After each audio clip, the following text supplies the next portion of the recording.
বিএনপির মহাসচিব মির্জা ফখরুল ইসলাম আলমগীরের সঙ্গে বৈঠক করেছেন বাংলাদেশে নিযুক্ত রাশিয়ার রাষ্ট্রদূত আলেকজান্ডার জি খোজিন।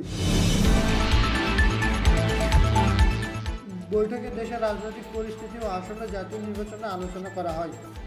বিশেষ করে নির্বাচন কবে অনুষ্ঠিত হবে এবং তা কত দ্রুত হবে সেই বিষয়ে আগ্রহ প্রকাশ করেছেন রুশ রাষ্ট্রদূত।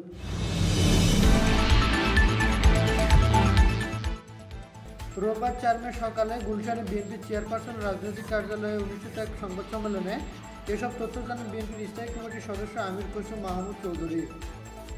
রাশিয়ার রাষ্ট্রদূত বাংলাদেশের আসন্ন নির্বাচন নিয়ে জানতে চেয়েছেন। নির্বাচন কত দ্রুত হবে সেই বিষয়ে আগ্রহ দেখিয়েছেন। আন্তর্জাতিক সম্প্রদায়, বিশেষ করে রাশিয়া, একটি নির্বাচিত সরকারের সঙ্গে কাজ করতে আগ্রহী। নির্বাচিত সরকার থাকলে সিদ্ধান্ত নেওয়া সহজ হয়, এটাই তাদের বক্তব্য।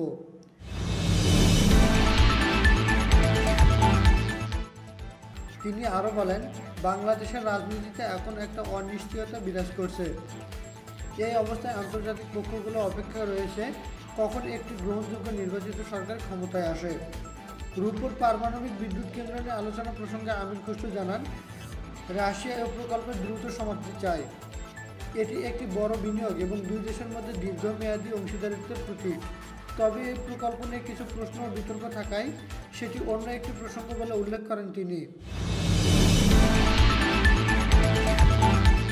বৈঠকে দুই দেশের মধ্যকার দীর্ঘদিনের সম্পর্ক ও ভবিষ্যতের পারস্পরিক সহযোগিতা নিয়ে আলোচনা করা হয়।